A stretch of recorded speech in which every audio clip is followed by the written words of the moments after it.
O tema da próxima, então, implementando políticas públicas de gênero na educação. O nosso palestrante é pedagogo, presidente do ISE, Instituto Superior de Educação, consultor pedagógico e orientador família, ex-diretor do Colégio São Bento, presidente do Observatório Interamericano de Biopolítica e membro da Comissão Latino-Americana em Defesa da Vida. Convido o professor Felipe Neri.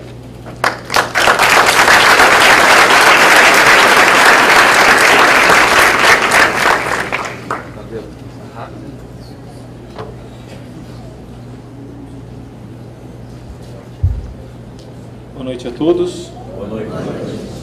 Agradeço primeiramente ao deputado Luiz Fernando pelo convite, ao meu ex-aluno e amigo Henrico, porque foi ele quem, junto com o deputado, né, trabalhou para que aqui acontecesse esse evento. Saúdo também Dom Vicente, as autoridades aqui presentes, aos inúmeros amigos que aqui eu já reencontrei, né, Mário Dias, desculpa citar alguns nomes, mas são grandes amigos, né, e também outras pessoas que ele mesmo trouxe aqui.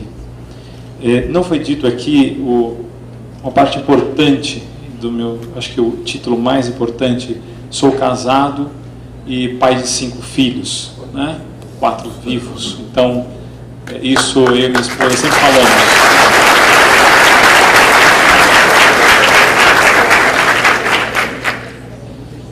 Então, eu agradeço também a minha esposa que me permitiu estar aqui, cuidando dos meus filhos todos também. Bom, vejam, realmente é uma alegria tratar de um tema ruim. É uma alegria porque, na verdade, também, numa moeda, as duas faces, né? A gente tem que construir uma cultura de vida e tem que defender-se de uma cultura de morte. Quem fala isso é nosso Papa João Paulo II, tanto falou sobre isso. Então, nós estamos num assunto que, às vezes, não é fácil fazer um papel de Jeremias, né, justamente de profetizar, de falar de problemas, de apresentar investidas, denunciar. Isso é difícil para uma pessoa, porque você assume a palavra num tom parece que amargo. A gente gostaria de estar falando de família, o padre aqui também disse, está falando de tantos temas assim maravilhosos que, no meu caso mesmo, também ajudou a construir minha família. Mas hoje não é o meu papel aqui. E então, antes mesmo de entrar diretamente no assunto, eu acho que é muito importante colocar uma questão histórica, porque vai dar maior sentido àquilo que quero apresentar. Bom, muitos aqui não me conhecem. Bom, eu sou educador, e um belo dia, incomodado com algumas coisas que apareciam nos noticiários, não só no Brasil, mas também no mundo. Falei, puxa, isso aqui tem alguma coisa que está acontecendo, um problema. Porque não é apenas o Brasil, é Suécia, Noruega, Itália, Espanha. Você vê uma bola passando na sua frente, alguém chutou. Então, da mesma maneira, você vê uma série de ações acontecendo, tem que ter algum agente por trás disso. Deve ter um sentido por trás. E que meios estão usando? Qual é o fim disso? Perguntas que me passaram pela cabeça. Eu falei, bom, a gente deve estudar sobre isso. E eu me lembro que chegou um livro das minhas mãos. Eu li o livro, achei ele muito assim, até demasiadamente pesado, mas eu vi que havia uma vasta bibliografia e assim eu fui consultá-la.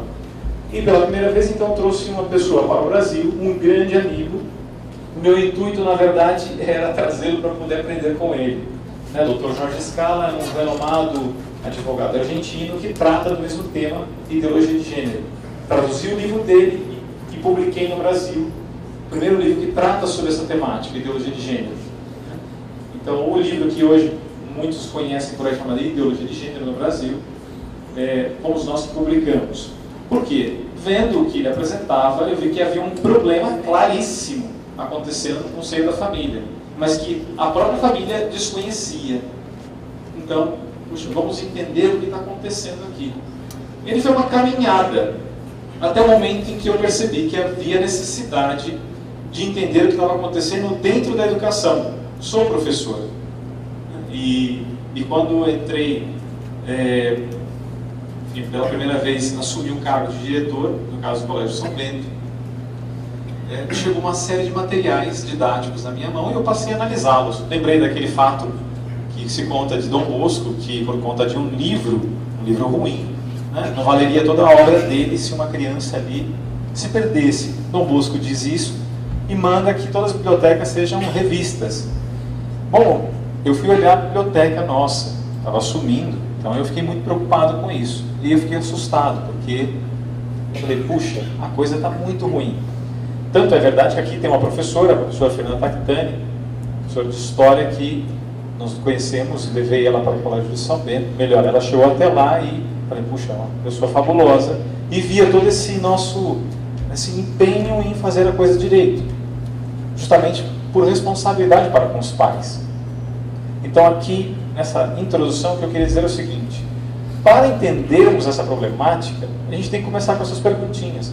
Mas por que estão fazendo? Quem são? O que querem fazer? Porque nós temos que nos questionar, como pai, como mãe. Eu falo principalmente para os pais e para as mães que estão aqui. Porque nós temos que perguntar por quê? Porque são os nossos filhos que estão passando pela educação. E não se trata apenas do Plano Nacional de Educação. Então, um belo dia, eu cheguei para minha esposa e disse, bom, olha, a coisa precisa ser acompanhada. Então, eu comecei a Brasília.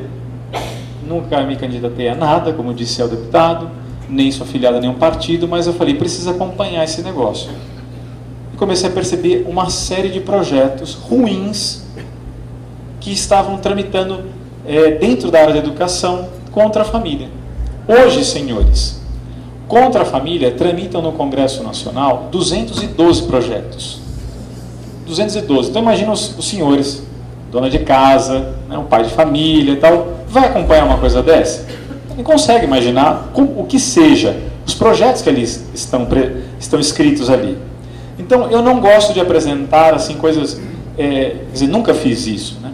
Nós vamos falar aqui, eu vou deixar aos padres a parte de filosofia, entrar na parte histórica. O lado é fatos, para ver os dados, para que não possam ser refutados. Ou seja, eu estou mostrando aqui, olha, existe um projeto, tal, número tal, todos podemos ver, entramos no site e vemos. Então ali está constando que é verdade. Isso aqui é contra a família, e a família é grande maioria no país, né? Ou seja, viemos de uma família.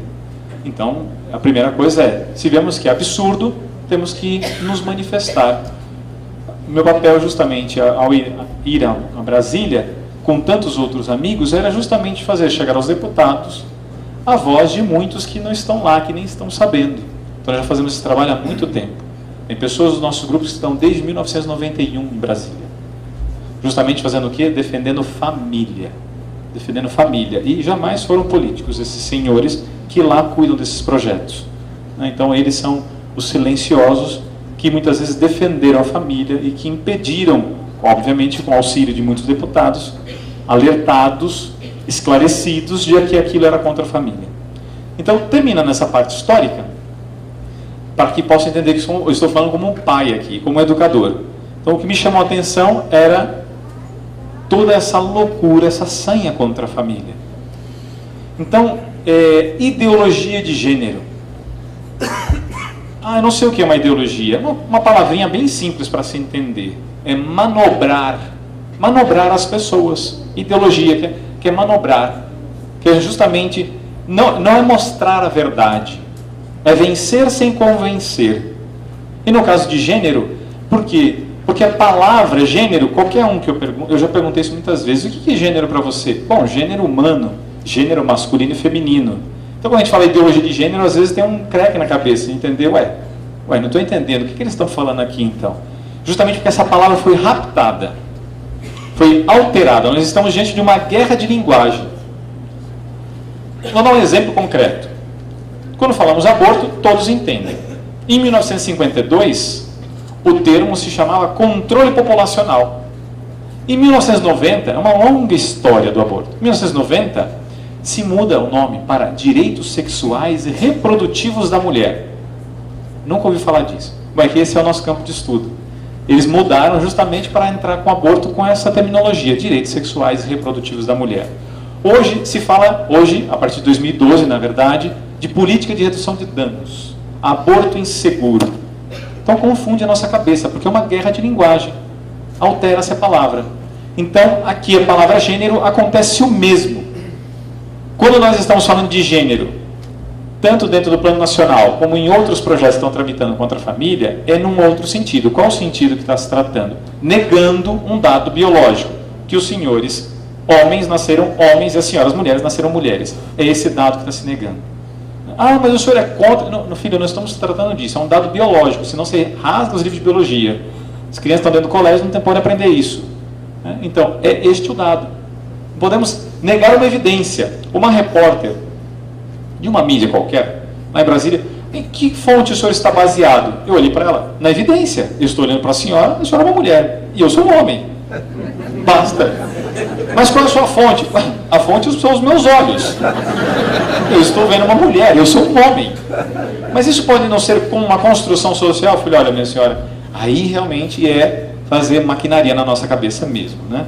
Então, fazer um esforço para entendermos esses ideólogos, as pessoas que são ativistas por isso, dói um pouco a cabeça, porque eles estão fazendo muito trabalho. Então vamos aos trabalhos, porque eu tenho pouco tempo, ficaria aqui muito tempo mostrando o que está acontecendo. Eu vou ser bastante enxuto, por quê? Porque a ideia é realmente mostrar alguns dados para os senhores. Vou deixar ao padre José Eduardo que mostre a história, justamente como numa novela. Eu vou mostrar um problema e ele vai mostrar a história, o que vem antes, como é que a coisa está acontecendo. Vai ser bem mais interessante que a minha, inclusive. A minha é só dado. Bom, eu vou pular as partes que entrariam em história, porque eu também trato sobre isso. Tá? Aqui está uma das pessoas que forjou, melhor dizendo assim, a ideologia de gênero, Judith Butler, né? Mas eu vou pular todo esse comentário aqui inicial e vamos aos dados. Bom, aqui, isso aqui deveria estar no final, mas é o seguinte, é só para entender que, do que eu quero falar aqui, ideologia de gênero, eu quero mostrar dados sobre ideologia de gênero dentro da educação. E quem financia no planeta Terra, quem financia gênero, que mais financia, melhor dizendo, é esta fundação. Basta entrar no site dela e ver, desde 1990, ela financia todo um trabalho científico, acadêmico, sobre gênero, alterando a realidade, é lógico. Então nós vamos encontrar no mundo, digamos, entre aspas, porque eu não considero, com todo o respeito que nós devemos ter pela pessoa humana, mas eu não considero um cientista, um doutor, um mestre que se especializa numa mentira. Ou seja, que gênero é alguma coisa real. Não é porque é um termo muito artificial. Mas ela é quem financia, né, isso no planeta. Bom, vamos então a alguns dados, para os senhores entenderem o sistema educacional do país. De modo bem simples mesmo, para que entenda o seu filho, neto, sobrinho, o colega, para a gente poder, de fato, ajudar a nossa família. Bom, eu vou pegar 2006 porque, apesar de gênero constar desde 1990 esta guerra, em 1994 e 95 ela vai ser introduzida em tratados internacionais. Na verdade, o tema, essa palavra gênero, da forma como foi cunhada por esses ideólogos, é muito anterior.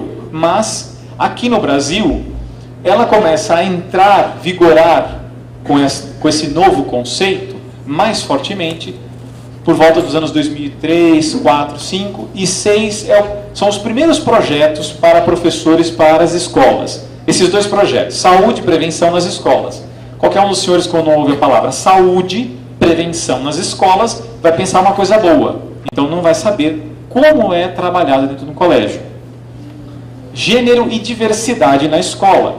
Então nós não estamos tratando de uma coisa natural que dentro da escola ali vai ser tratada. Nós na verdade estamos vendo aqui um projeto que vem impingir, obrigar o colégio a tratar de um tema artificial, incutir na cabeça das crianças que eles não são homem e mulher.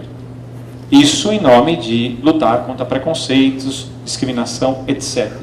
Mas, tendo em mãos esses projetos, quem tiver papel e caneta, tome nota, pesquise para ver que o que eu estou falando aqui, eu não estou pedindo a fé de ninguém. Eu estou pedindo que vejam com os próprios olhos, entrem na internet e consultem o que eu vou apresentar aqui. Então são os dois primeiros projetos. Por quê? Era um experimento. Não se entrou para formar os professores em rede nacional. Não, primeiro vamos fazer um experimento em 5 cidades. Né? Maringá, Niterói, mas outras cidades também que foram entrando com esses projetos. Esse projeto hoje já está com outros nomes, ou os mesmos também, em vários colégios. Né? Nós estamos falando aqui, no caso, obviamente, rede pública.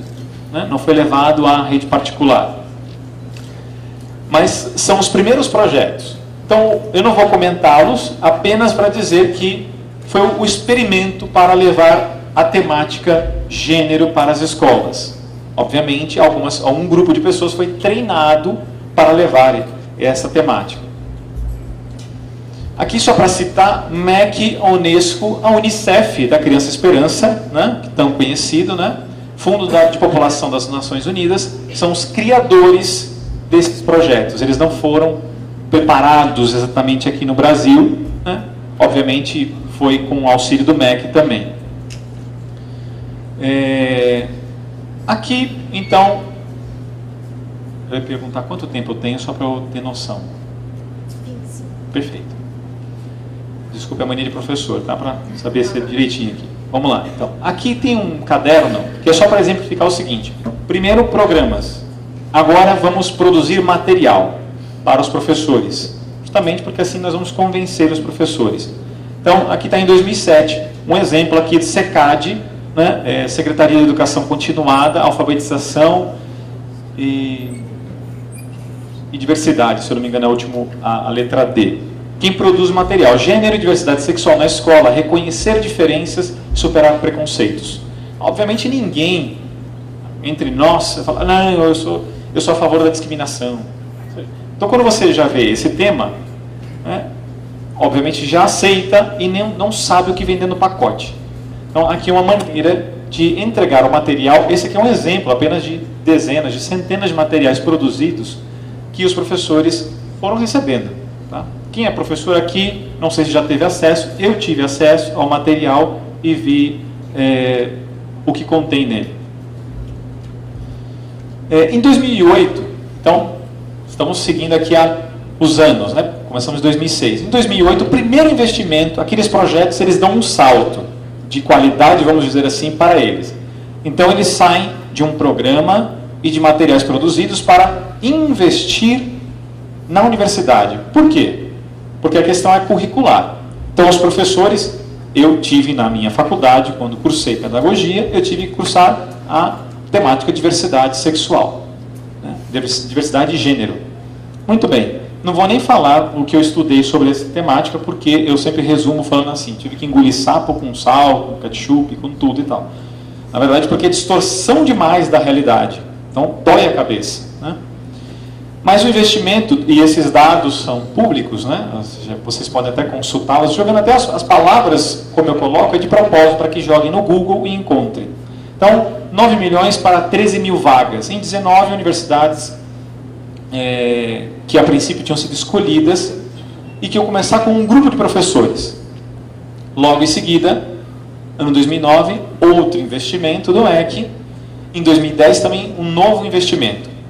Hoje, da totalidade dos professores que nós temos no Brasil, de mais de 2 milhões, cerca de mais ou menos 10% dos professores já passaram por formação sobre essa temática gênero e diversidade na escola. Inclusive, quem anunciou isso foi a própria presidente Dilma, né? Ela mesma anunciou isso, que os professores precisariam passar por uma formação tal, adequada sobre essas temáticas. Então, para ver que os professores, nós que estamos lidando com seus filhos, passamos por esta formação dentro do colégio. Então, tenham atenção dentro do que eu estou querendo apresentar como se fosse um sistema, né, da educação. Aqui é bastante interessante. Esse pessoal, eles trabalham de muitas maneiras. Na verdade, já está, se eu não me engano, no 9º ou no 10º prêmio, construindo a igualdade de gênero. Isso aqui eu descobri sem querer, não foi em pesquisa. Porque eu pesquisei bastante sobre a temática nos últimos anos, mas eu estava passando no Senado e olhei na porta de um senador e vi esse folder. Na verdade, é um cartaz enorme. Falei, bom, eu preciso investigar o que é isso, né? Quem é que está por trás, como é que funciona e tal. Então, eu entrei no site oficial onde fala do que querem fazer. E eles apresentam os dados, então eu não preciso nem fazer análise nenhuma. Eu vou apresentar os dados, as tabelas deles para os senhores. Imagine só o seguinte, aqui é a tabela deles, está aí embaixo a fonte, Secretaria de Políticas para as Mulheres, Brasília 2010. Tá bem? Então, a fonte está aqui, está no site deles. De que maneira fazer com que as crianças possam, então, receber melhor essa temática? Os professores, materiais para os professores, materiais para as crianças e jovens. Então, um prêmio é um convite a que os jovens, eles não precisam nem entrar no Big Brother. R$500 mil para a melhor redação sobre a gênero. Se você vê, tem até desenho que as crianças fazem para gênero. A escola promotora de gênero, a melhor escola sobre isso. No São Bento chegaram com isso no ano seguinte, quando eu estava saindo de lá. No meu tempo não chegou isso. Mas aqui tem os dados deles. Então, onde eles trabalham com gênero? Alunos de graduação, ensino médio, tá vendo? Pós-graduação em lato sensu, mestrado, depois doutorado, escola promotora de gênero. E os dados estão aqui presentes. Então, aqui, por exemplo, nós temos o número final. Isso é para 2010. Nós estamos em 2014, tá? Então, aqui nessa linha, em 2005, 1.270 alunos. Totalizaram aqui em 2010, 12.400. Vocês podem ver também na linha de graduação. Mas onde eles estão estudando sobre gênero? Justamente, pedagogia e outras áreas também. A Unicamp, uma universidade importante, enfim, presta um grande serviço à sociedade e tal, mas dentro da Unicamp faz 15 anos que tratam sobre gênero. Primeira universidade do Brasil que vem trabalhando com isso há 15 anos, antes até mesmo do que eu estava mostrando aqui. Eles têm um centro da Fundação Ford que trata sobre gênero. Então nós sabemos que, com o passar do tempo, de tanto denunciar essa ideologia, que quer manobrar as nossas mentes, uma hora eles vão aparecer falando, olha, esse pessoal é fundamentalista, né? Que nós somos contra um conceito já aceito pela academia. Bom, isso não é verdade, né? A gente já conhece, eu pelo menos conheço bastante bem o assunto. Aqui apenas uma tabela, que também pode ser encontrada no próprio site deles também. Eles vão mostrando a escola construindo a igualdade de gênero. O que importa saber desse prêmio é que é uma maneira mais fácil, é uma maneira interessante de justamente introduzir essa temática. É como as musiquinhas na televisão, né? De tempos em tempos vemos aquelas musiquinhas que vão mostrando o que está acontecendo em política, tal. Entra, parece que de modo mais saboroso, né? Assim que a gente perceba, entra na nossa mente. Então, aqui também, um prêmio. O jovem recebe um prêmio, o aluno de graduação recebe um prêmio. Então, por falar sobre essa temática. É um modo de entrar mais fácil na cabeça. Bom, um outro modo de trabalho. Um trabalho feito por grupos que militam dentro das conferências nacionais de educação. Por quê? Porque a temática vem dos conselhos regionais, estaduais e tal, e são levadas para as conferências nacionais. Então seria interessante que os professores se engajassem mais e que participassem para poder acompanhar de fato e ver a discussão. Então eu estou trazendo alguns pontos para ver o que, não diria que é decidido, porque é imposto um grupo assim muito radical, que impõe os professores por uma questão de respeito e porque são levados a crer que, por causa dessas palavrinhas talismã, que são alteradas da guerra de linguagem, né? Puxa, não, aqui eu vou parecer preconceituoso. E não se trata disso, nós vamos entender isso melhor para frente. Eles vão aceitando, então. Na conferência, então, nós temos aqui o seguinte: combate à linguagem sexista, homofóbica e discriminatória nos livros didáticos. Ou seja, vamos traduzir, os livros didáticos, paradidáticos, tal, tratariam dessa temática de uma forma diferente, né? Vamos colocar assim. Eu me lembro de um livro que tratava de educação sexual, que estava dentro do Colégio de São Bento, e eu vi assim, tratava de toda a lista possível, mas não falava de família. De todas, estava lá, transexualismo, bissexualismo, homossexualismo e tal. Gênero é uma outra coisa, tá? Depois eu vou explicar isso também, e o padre vai com certeza esclarecer melhor do que eu. Mas no primeiro momento que eu vi aquele livro, eu falei, não fala de família, né? Puxa, como é que eu vou educar os meus filhos para o amor? Não tratava nada desse assunto. Tratava justamente disso. Combater a linguagem sexista. Mais para baixo também, aqui também, inserção dos estudos de gênero e diversidade sexual no currículo das licenciaturas. Na minha licenciatura eu tive justamente isso. Olha, 2008.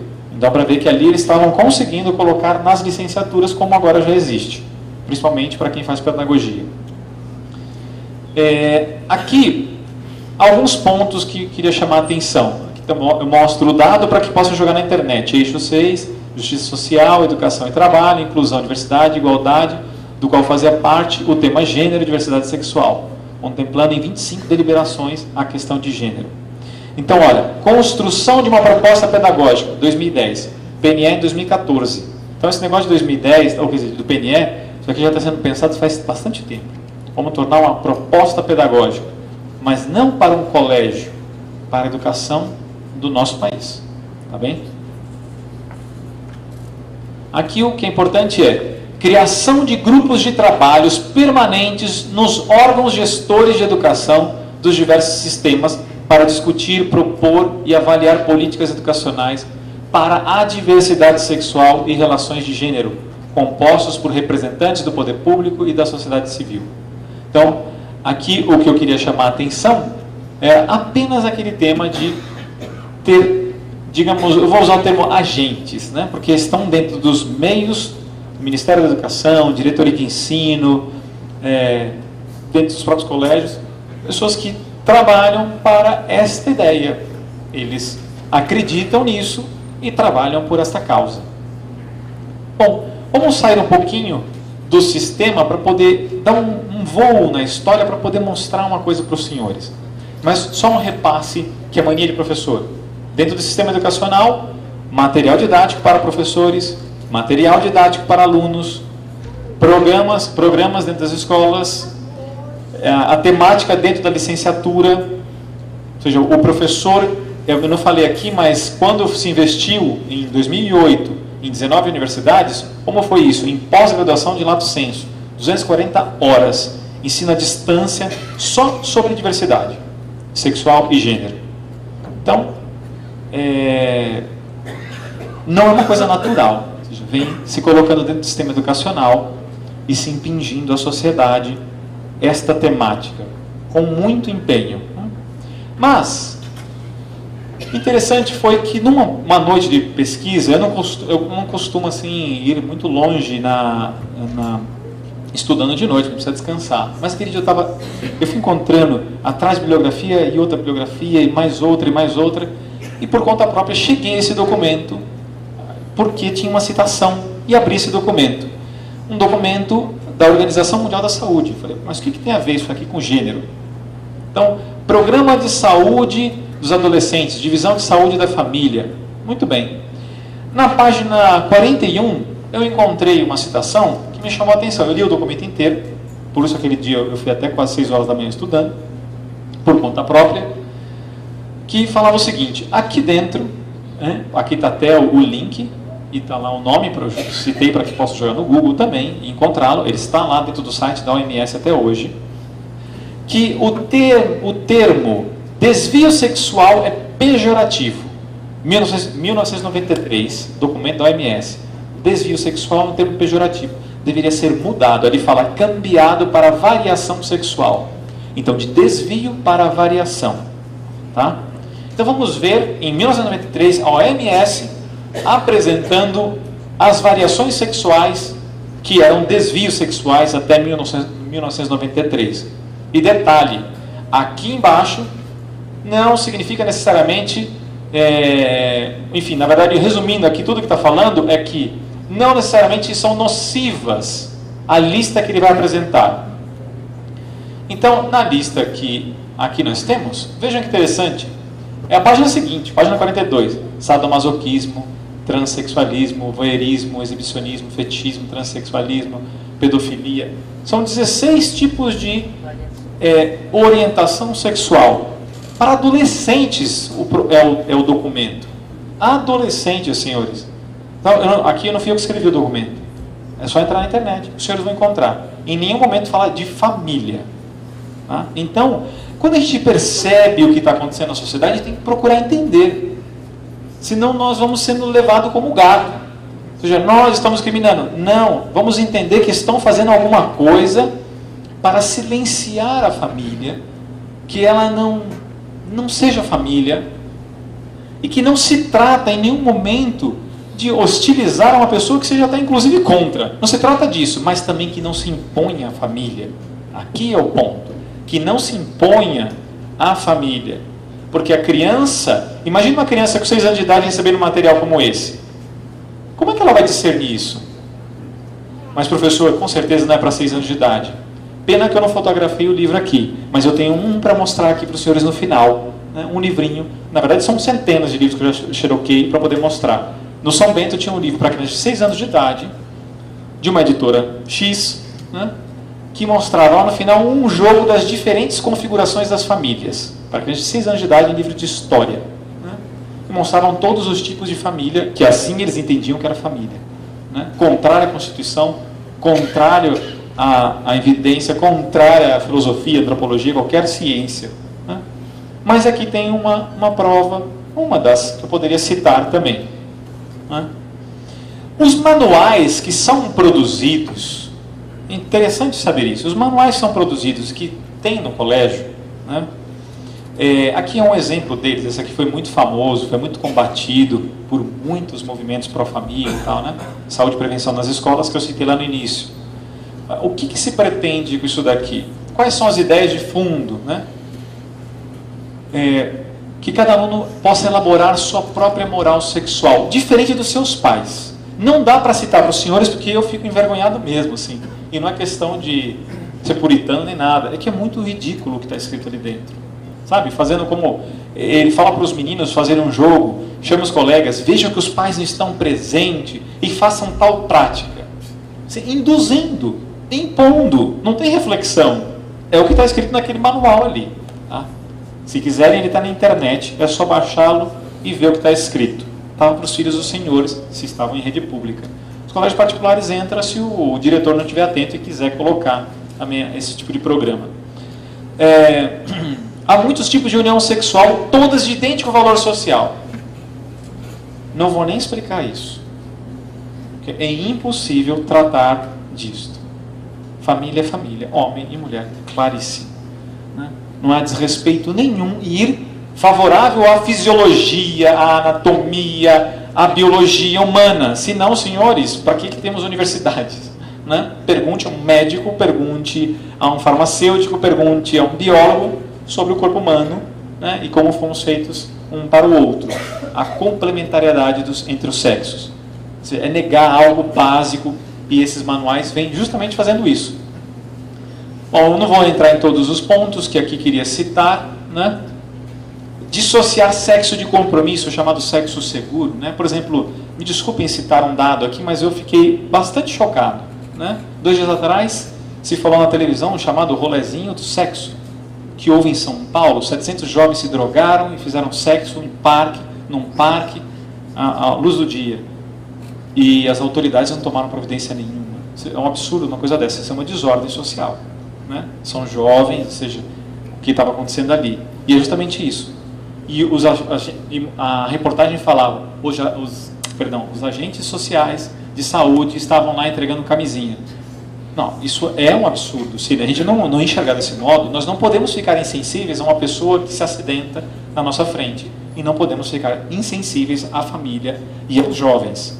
Porque eles estão sendo feridos com essa ideologia, estão sendo feridos com toda essa introdução de ideias equivocadas. O senhor não faz apologia à família. Bom, nós falamos a verdade. É isso. Quem não quiser, muito bem, mas... dentro da democracia, eu posso falar desse modo. Né? Eu vou pular essa parte aqui, que é bastante interessante, que complementa a questão de gênero, mas eu queria mostrar aqui uma tabelinha, que tem a ver com gênero. Isso aqui é IBGE, no ano 2000. 6,28 filhos por família. Em 2000, 2,38.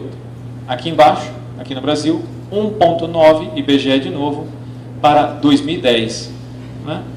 Então, há uma mudança cultural da família, né? Hoje, quando a gente, por exemplo, eu sou pai de 5, né? 4 vivos. Eu digo uns 4 em qualquer lugar, nossa, todos seus, né? Falam para mim, 4? Nossa, só 4, todos seus, né? Outro dia até me falaram assim, me perdoem. Outro dia falaram assim, com a mesma esposa? Eu me senti um pouco mal, assim, com essa declaração. Não, né? Imagina e tal. Mas a sociedade está sendo construída. Que tipo de homem estamos forjando com a nossa educação? Quanto tempo eu tenho? 5, obrigado. Então, indo para os finalmente, né? E não são dados meus, é um dado do IBGE. O que tem a ver gênero com isso? Porque os ideólogos de gênero falam que tem que acabar com a família. Isso aqui já está acontecendo de uma maneira ou outra, né? Mas gênero quer pulverizar. Família é por exemplo, na Europa, em alguns países, não pode se ter vincular mais à imagem de família, porque é discriminatório mostrar uma imagem de um homem e uma mulher. Parece absurdo, né? Mas veja, o PNE é fichinha. Tem um outro projeto, 6010, né, de 2013, que quer alterar a lei de diretrizes e bases, colocando a obrigatoriedade dessa ideologia, que eles chamam de identidade de gênero. Então, se o PNE não passar, que é apenas uma meta para os 10 anos, se passar esse projeto, é lei vitalícia, até que se mude novamente. Então, mas só que só tem esses 2 projetos? Não, tem uma dezena de projetos tratando de gênero. Inclusive tem um outro projeto, 6293, que diz o seguinte, eles querem criar como crime de tortura a pessoa que discriminar por gênero. Mas, puxa vida, isso é complicado, né? Inclusive já tem até cadeia em São Paulo, já foi criada para prender pessoas que discriminam por gênero. Isso é a história real do nosso país, está sendo construída. Eu poderia citar N projetos que eu estou acompanhando de perto, de conversar com deputados, falar, senhores, isso aqui não representa a família. O senhor está falando o nome de quem? Bom, eu tenho uma entidade a qual eu presido, não estou falando o nome de religião, não é nada, sou católico e acredito que, como católicos, o próprio Papa Francisco disse, ou seja, devemos estar inseridos na política. De que modo? Como seres políticos. Se não fizermos isso, quem vai sofrer é a nossa família. Então é muito bom que a gente acompanhe e que ali possa realmente atuar. Bom, eu vou interromper porque estão levantando a mão insistentemente. Sim. Professor, Sim. por que querem acabar com a família? Bom, aí é uma longa história, eu vou deixar para o padre. Eu vou apresentar os dados e deixo a parte... Não, na verdade, assim, é que tem muito estudo para poder chegar e falar por estas coisas e tal, né? Uma série de estudos longos, porque também eu tinha questionamentos assim, mas eu percebi que eu tinha que estudar. E eu fui estudando com material produzido justamente pelo pessoal que ia trabalhando na cultura da morte, mas também pela própria igreja, né? Ou seja, aqui mesmo, não sei se estão acompanhando, ou seja, a igreja mesmo se manifestou fortemente contra essa temática no PNE. Mas para encerrar, tinha colocado um pouquinho essa imagem, só queria mostrar umas imagens de alguns livrinhos para os senhores, tá bem? Imagens ruins, tá bem? Eu não vou nem falar mais sobre essas instituições e tal. Olha só, Aparelho Sexual e CIA. Esse livro aqui é pornografia pura para crianças de 9 a 11 anos. Meu filho ainda tem 8 anos, meu filho quer saber de brincar. E nesse livro tem uma página que mostra como fazer um ato sexual. Esse livro trata. Aqui é o que papai e mamãe fazem. As figuras, isso aqui é para 6 anos. As figuras da editora Impala, que está aqui, são horríveis, horríveis. Para uma criança. Ah, mas isso não é realidade, professor? Eu não vejo nada de horrível nisso. O senhor está demonizando o sexo? Não, não, senhores. Nós estamos falando de crianças. É um material para crianças, né? Então, aqui é a questão, né? E mesmo para adultos também não recomendaria, mas crianças muito menos, né? Aqui tem outros tipos de materiais que poderia explicar, mas como eu estou chegando no finalzinho, aqui a minha sexualidade até aos 6 anos, está ali, ó, tá vendo? Eu não escrevi, então quem quiser ler, fica à vontade, porque eu não quero ler para os senhores o que está escrito aqui dentro, tá? A linguagem adequada que se fala com crianças. Se eu falar um dia com meu filho assim, eu morro do coração. Não, lógico. Não só para ser cristão, né? Porque não há uma linguagem Eu trouxe isso para que não digam assim, é um bando de achismo que esse professor aponta. É coisa da cabeça dele. Não, fui eu que escrevi o material. Aqui é para de 6 a 9. Esse material aqui é um absurdo. Os 3 chapeuzinhos vermelhos. Aqui nós temos Papai Noel, que casa com a Chapeuzinho Vermelho e tem o filho Saci Pererê. Não, o livro se trata disso. Isso não é um livro didático. Encerrar, tá bom. Encerrar, muito rápido então. Então eu poderia citar outros, tá? Aqui a ideia é desconstruir, é introduzir a questão de pedofilia. Papai Noel, Chapeuzinho Vermelho. Nós sabemos, Chapeuzinho Vermelho é uma criança. Bom, muito bem. O que trata naquele caderno ali não é um livro didático, é paradidático, né? Tem diferença, né? Ou seja, não é que vai estar lá dentro do colégio e tal, ou seja, depende do colégio trabalhar ou não com a temática. Quer trabalhar do divórcio, porque o Papai Noel vai se divorciar com a Chapeuzinho Vermelho e quer discutir a relação com o filho, o Saci Pererê. Mas a questão é a ideia que está por trás do livro. Desconstruir a família, a autoridade dos pais, introduzir novas ideologias. Por exemplo, pedofilia. Senhores, por favor, gravem este dia. Eu gostaria de que não gravassem, mas pode gravar. Se dentro de 10 anos, ou menos, os senhores estiverem... Nós estamos falando de ideologia de gênero hoje, tá bom?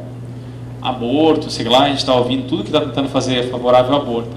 Mas se daqui 10 anos a pedofilia parecer estar tão normal no país, se lembre desse dia. Na Holanda, em 5 de abril, o Supremo Tribunal aprovou uma instituição que ela podia existir tranquilamente e que ela trata de amor intragerações, um adulto para com uma criança. Sim, a NAMBLA é uma entidade norte-americana que trata disso há muito tempo nos Estados Unidos. Ou nós defendemos a família, porque construir uma civilização pela vida, nós já fazemos ao sermos família. E nas catequeses, nas nossas igrejas, e em todos os ambientes. Agora, também temos que nos defender.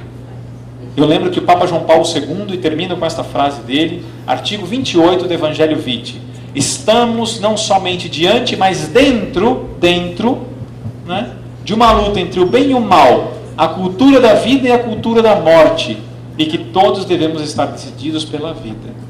É um Papa falando. Podia ser 500 mil anos atrás, ou agora, Papa Francisco, todos eles. Ou seja, nós estamos diante sim. E se fazemos como? Nos defender também. Defender 99,9% da população brasileira que não está sabendo do assunto, que nós temos que esclarecer. Os nossos professores também não estão sabendo, eles passam por toda essa formação sem entender bem. Eu poderia dar muitos outros dados, infelizmente tratei de um tema ruim, mas eu gostaria que pesquisassem. Nós estamos à disposição sempre, não que não seja a nossa última maneira de contato aqui, né? Eu peço à assessoria do deputado também, coloque o nosso contato para fazer valer a voz dos senhores em Brasília quando estivermos lá, e em outros meios também, para que em Brasília não passem esses projetos. Agradeço a presença de todos, a este convite, e que tudo seja feito para a maior honra e glória de nosso Senhor Jesus Cristo. Amém.